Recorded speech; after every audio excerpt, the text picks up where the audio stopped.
आप देख रहे हैं खबर 100 में हूं आपके साथ राहुल मौर्य। आइए रुख करते हैं इस वक्त की बड़ी खबरों पर, लेकिन उससे पहले एक नजर हेडलाइंस की ओर।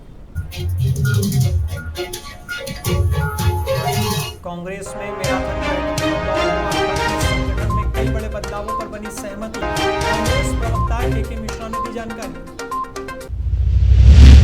मध्य प्रदेश में गर्भवती महिलाओं को लगने लगी वैक्सीन। चेकअप के साथ लग रही वैक्सीन। गर्भवती को किसी भी टाइम लग सकती है वैक्सीन।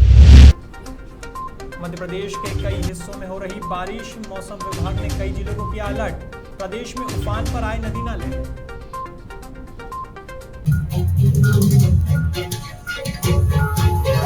भोपाल में लगातार 4 दिनों तक चली पीसीसी चीफ कमलनाथ की मैराथन बैठकों के बाद प्रदेश कांग्रेस के प्रवक्ता के मिश्रा ने बताया कि उन्होंने अपने बयान में कहा कि 4 दिनों तक पीसीसी चीफ कमलनाथ ने 4 उपचुनावों समेत 2023 में होने वाले विधानसभा चुनावों की रणनीति तैयार कर ली है।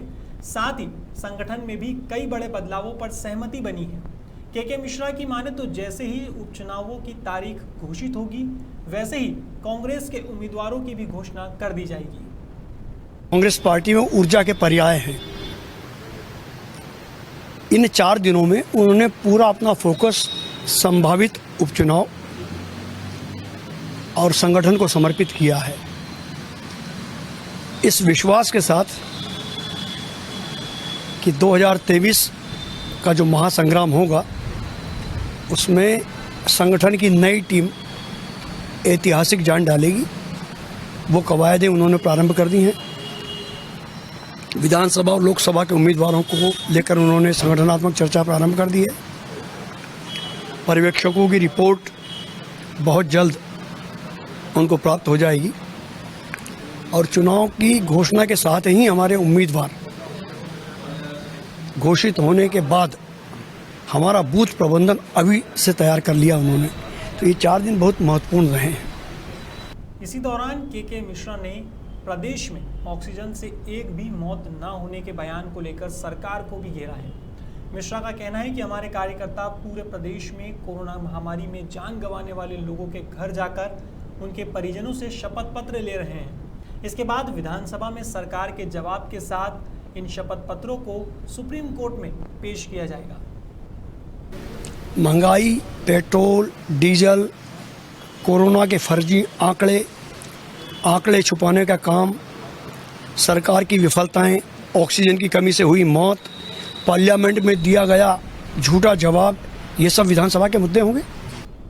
मध्य प्रदेश में गर्भवती महिलाओं को वैक्सीन लगाने की शुरुआत हो चुकी है। इसे लेकर भोपाल सीएमएचओ प्रभाकर तिवारी ने बताया कि सरकार की गाइडलाइन के अनुसार मेडिकल कॉलेज, जिला अस्पताल और सिविल अस्पताल में गर्भवती महिलाओं के चेकअप के साथ ही वैक्सीनेशन भी किया जा रहा है। यह वैक्सीनेशन गर्भवती महिला को किसी भी टाइम में किया जा सकता है।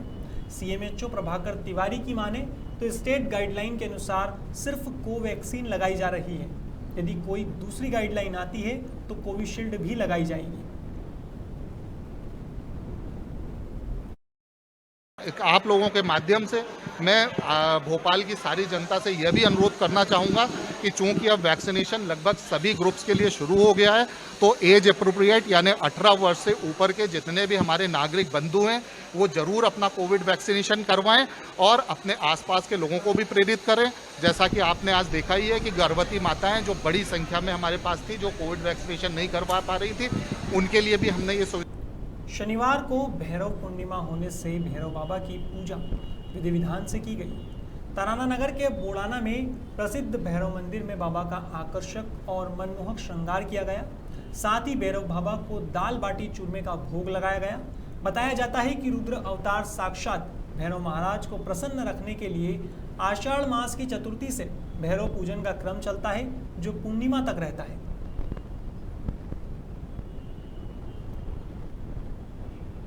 इन दिनों सपाक्स पार्टी सपाक्स क्रांति जन जागृति यात्रा निकाल रही है।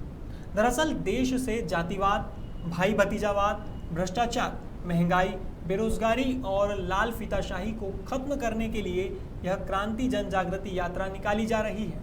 इसे लेकर सपाक्स पार्टी के राष्ट्रीय अध्यक्ष डॉक्टर हिलालाल त्रिवेदी ने बताया कि आज सभी राजनीतिक दल सत्ता प्राप्ति के लिए जनता को जातियों में, वर्गों में और संप्रदायों में बांटने का काम कर रहे हैं। सत्ता में बने रहने के लिए खुलेआम सत्ता का दुरुपयोग किया जा रहा है।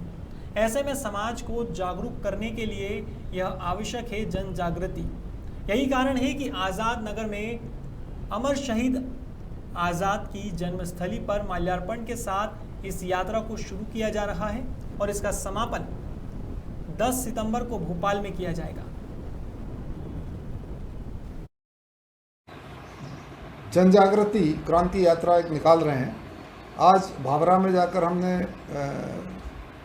क्रांतिकारी श्री चंद्रशेखर आज़ाद की प्रतिमा पर माल्यार्पण किया और वहीं से हम ये यात्रा की शुरुआत आज की है। ये यात्रा हमारी सभी ज़िलों में निकलेगी और ज़िलों में निकलने के बाद में 30 सितंबर को हम भोपाल में सब इकट्ठी होगी और वहाँ हम राष्ट्रीय सम्मेलन करेंगे। मरीजों को मृत्यु प्राप्त हुई ऑक्सीजन के लिए वो दर दर भटकते रहे और उन्होंने अपने परिजन को स्वयं की आंखों के आगे मृत्यु के ग्रास में जाते हुए देखा है। उन लोगों की पीड़ा कष्टों को सहलाने के बजाय लोकसभा जैसे पवित्र संसद, जो हमारी लोकसभा है, संसद का एक उच्च बड़ा सदन है, जनप्रतिनिधि हैं, उनके सामने ये बोलना कि एक भी व्यक्ति ऑक्सीजन से नहीं मरा, तो इतने 1000 करोड़ रुपए फिर ऑक्सीजन प्लांट लगाने के लिए सरकार ने दिए क्यों? प्रश्न ये उपस्थित होता है। अगर आपको ऑक्सीजन की आवश्यकता नहीं तो प्लांट लगाने को भी पैसा देने की आवश्यकता नहीं थी।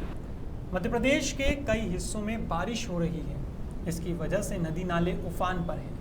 मौसम विभाग के अनुसार अभी 3-4 दिन तक इसी तरह पानी गिरेगा। इसके लिए कई जिलों को ऑरेंज तो कई जिलों को रेड अलर्ट कर दिया गया है। बात करें भोपाल की तो यहाँ 24 घंटे में 60 मिलीमीटर बारिश दर्ज की गई है, जिसके चलते गुरुवार शुक्रवार को रात का पारा 2 डिग्री लुढ़क कर करीब 23.2 डिग्री सेल्सियस पर आ गया। वहीं इंदौर में 24 घंटे में 9.7 मिलीमीटर बारिश दर्ज हुई। हाँ सर बताइए मौसम। हाँ, बीते 24 घंटे में मानसून द्रोणिका दक्षिण गुजरात पर अपतटीय द्रोणिका एवं पश्चिमी उत्तर प्रदेश पर चक्रवाती पथ संचरण के कारण पूरे प्रदेश में मध्यम से अत्यधिक वर्षा दर्ज की गई है। फिलहाल खबरों में इतना ही। देश और दुनिया की तमाम खबरों के लिए देखते रहिए खबर अंडर, जनता की बुलंद आवाज।